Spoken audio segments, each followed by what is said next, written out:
Good morning, Rovers. With how hot the weather's been, I thought we should all learn about something that should be on everybody's mind right now: fresh, clean drinking water. So I hope you guys all enjoy all the videos we have today on how to protect our water and how we keep nutrients from polluting our water and what you can do to help. I know I'm excited, and I'll see you guys tomorrow.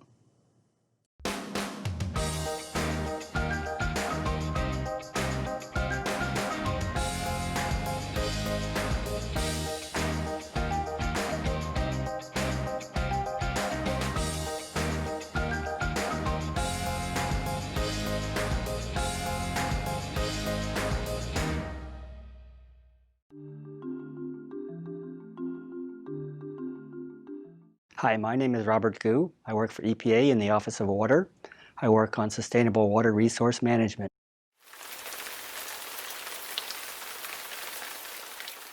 Excess stormwater can destabilize streams, smother aquatic habitat, clogs our navigation channels, and increases our water treatment costs.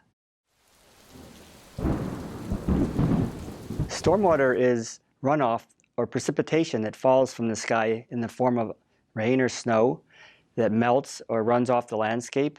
As you develop the landscape, you create impervious surfaces, and as the water hits the impervious surfaces, instead of soaking into the ground or being captured and evaporated on trees and plants, the water runs off the landscape, and as it runs off the landscape, it picks up pollutants that are on the ground: oils and grease, sediment, metals, bacteria and viruses from wildlife and pets, and those pollutants run into our water bodies.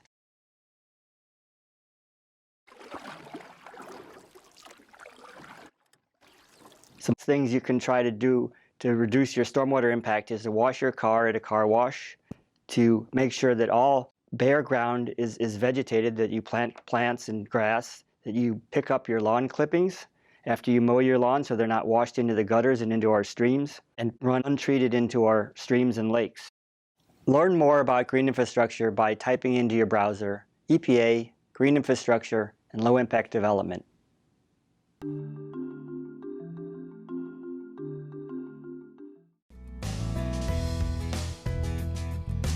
The other thing that we want to see in a yard is some attention to controlling runoff from your property. This has all the makings of a site that's going to have erosion problems. Yeah. Now that I think about the topography of our backyard, definitely, the slant has become a little more accentuated. With your concern for the stream that's nearby, Yeah. and for the river, you want to keep all the sediment, Yeah. on your own property. I noticed that at most of the corners of your house, maybe not all of them, you've got rain barrels. So that helps to filter out the debris from the roof before it gets into the watershed. Rain gardens are designed to slow the runoff of water. Rain gardens can be any size. You can locate a rain garden off of your downspout, for example, and it can be just, maybe 10 by 10. So this rain garden here takes all of the water coming off of from this downspout. Yes, And and it pours off. Right. I mean, what you're doing essentially is taking the water from here, slowing it down, holding it until it filtrates into the ground. By planting native plants, they adapt to the area. So when you get rain, they can absorb the water and the pollutants, but if you don't have rain, they're not going to die.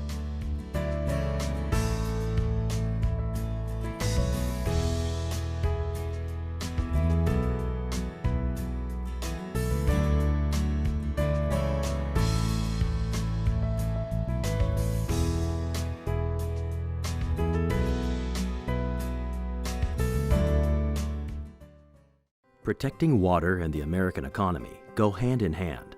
Streams and wetlands are crucial for fishing, hunting, tourism, agriculture, recreation, energy production, manufacturing, and many other types of businesses rely on clean water for basic operations. Clean Water Act protections stop sewage, toxic chemicals, and other harmful pollutants from threatening our waterways, not just lakes and rivers, but the streams and wetlands that feed them.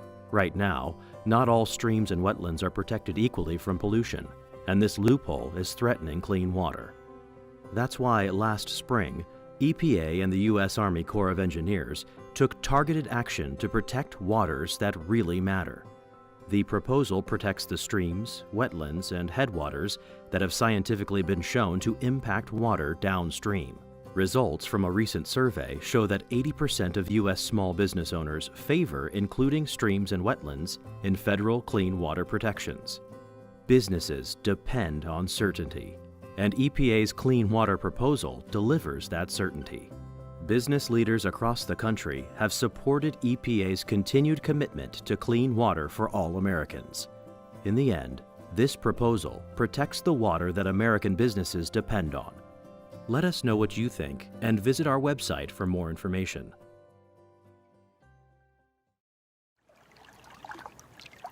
Imagine your life, your family's lives, without the clean and safe water you need. And yet each month we pay more for our other household utilities. We spend 4 times as much for phone and internet as we do for water and wastewater services. Over the next 15 years, we will need $684 billion to improve our drinking water and wastewater infrastructure. Yes, it's a lot of money. That is the cost of safe, clean, reliable water. Each year, trillions of gallons of water are transported to and from our homes and businesses through millions of miles of pipeline. But our pipe systems are old and need to be upgraded. Did you know that 240,000 water mains break every year? That's more than 600 pipes bursting every day. Or like one water main breaking every 2 minutes of every hour of every day. And these breaks result in our losing 2.1 trillion gallons of fresh, clean, clear drinking water every year. That's enough water to completely fill the Empire State Building, over 7,000 times. The threats to our aging water systems are real. 5 to 6 major hurricanes occur each decade. The damage causes water shortages and contamination. A majority of chemical and oil spills and other hazardous waste leakages contaminate our groundwater. Every year, some community suffers drought, from moderate to extreme levels, causing severe restrictions. That's the bad news. The good news is you can protect our water supply and service for the future. Let's all take on the water challenge together. Be aware, severe weather and aging pipes threaten us every day. So know your water and wastewater service providers, and remember that the revenue from water rates provides you with clean, safe water. Be prepared. Store 3 gallons for each family member or household resident for emergencies. Read your water bill and inserts. Learn more about your utility and help your utility by conserving water. Show you care. Protect your local water sources. Support water system upgrades to protect your community. And spread the word about how important a reliable water supply is for everyone.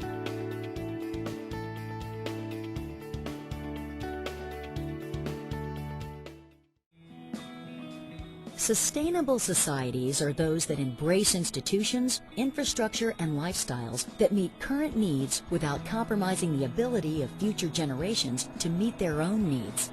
Sustainable techniques are gaining popularity throughout the United States with individuals and communities.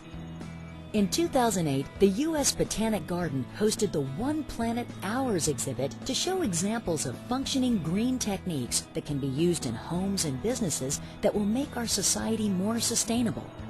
In addition, many of these techniques can also help improve the health of our nation's waters.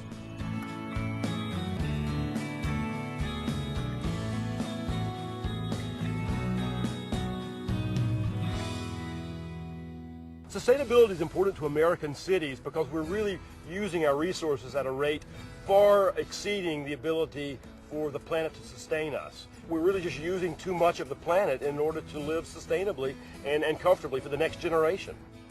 One of the key elements of the exhibition is to show that emerging green techniques really can help us manage stormwater runoff in a much more sustainable manner. Some of the types of exhibits we have are rain gardens, green roofs, showcasing rain barrels, and all types of techniques to collect rainwater and reuse it.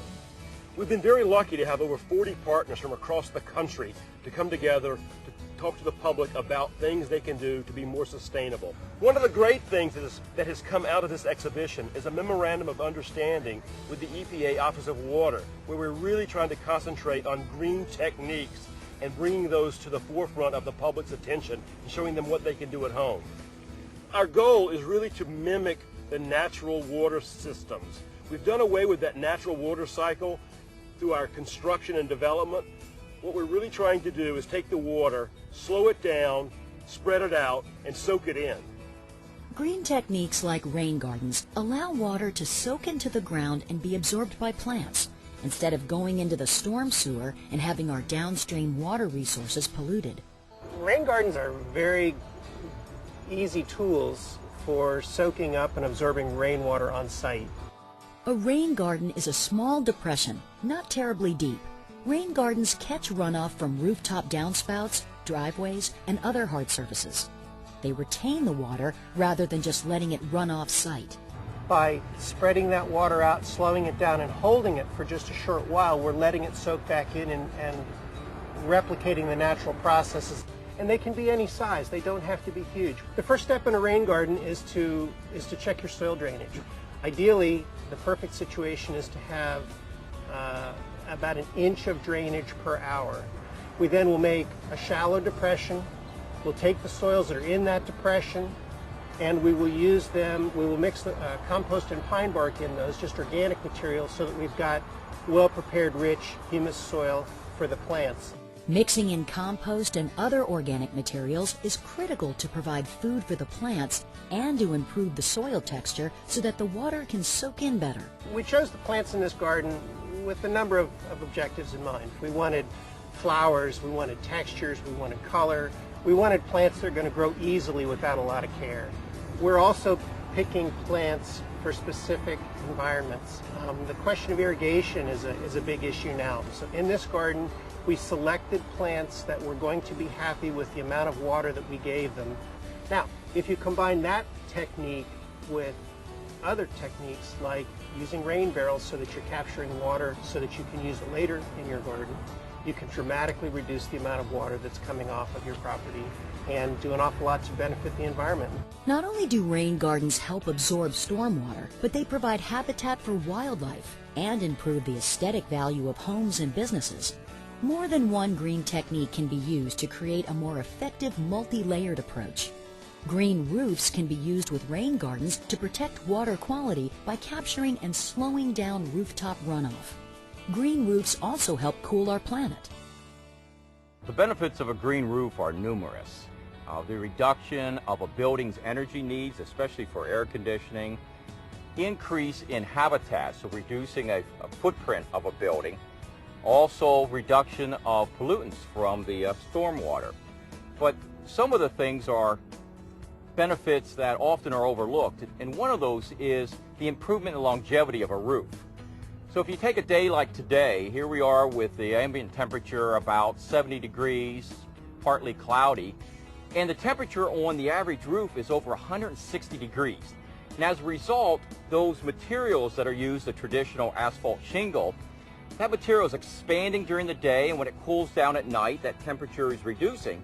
And so you have this expansion contraction combined with the UV of the sun, and that's why a 30-year shingle never lasts 30 years. By putting in a green roof, that actually prolongs the life. One of the main benefits to having a green roof is its potential to reduce the amount of stormwater runoff. In fact, many of our studies will show that during the summer in the Northeast, we can trap 100% of the stormwater runoff. Those benefits can continue throughout a calendar year, and so we find that overall, over 55% of the stormwater runoff can be trapped by a green roof. And what that does, in addition to decreasing the amount of water that's going off into our streams and causing flash floods, it also is trapping many of the pollutants that come with stormwater runoff. By going through a green roof such as this, the plants, and more importantly the natural bacteria that are within the media, will actually use that as a food resource. One of the questions we often receive is, what type of buildings are best suited for green roofs? Really, it's wide open, from residential to commercial to industrial applications. Rain barrels are an easy do-it-yourself green technique that collects rooftop runoff into a barrel. The tap and hose at the bottom of the barrel allow easy access to the water so that it can be used later to water your plants. Well, here you see at the EPA Greenscapes exhibit, they've got their rain barrel attached to the downspout and the gutter. This collects the water during a rainstorm, stores it or slows it down so that it can be used later to water the garden in a dry spell. Typically you want to keep it accessible, and you may just want to plant around it, as in this case, and allow the foliage of the plants to hide it. They're pretty widely available. You can look on the internet to find a local source. A lot of municipalities have them available for residents. You can also find them at do-it-yourself stores, hardware stores, and most garden centers carry them. Rain barrels are a very easy way for homeowners to save money on water bills, conserve water, and help protect the environment. Cisterns are very similar to rain barrels, but on a much larger scale. A cistern is a large storage tank designed to capture stormwater runoff from a building so that it can be later used for irrigation or other purposes. This cistern at the U.S. Environmental Protection Agency's headquarters building in Washington, D.C. can hold up to 6,000 gallons. In this case, the collected water is used for landscape watering. Installing green techniques at your home or business can help make our planet more sustainable by reducing the impacts associated with stormwater runoff. You can make a difference. These techniques that we've been talking about enable anyone to do something to make their community more sustainable, to protect the water resources, to address some of the larger pollution issues that we have, to protect our waterways. These really are a beautiful solution to water pollution. To learn more about how you can incorporate these green techniques, visit the websites of both the U.S. Environmental Protection Agency and the U.S. Botanic Garden.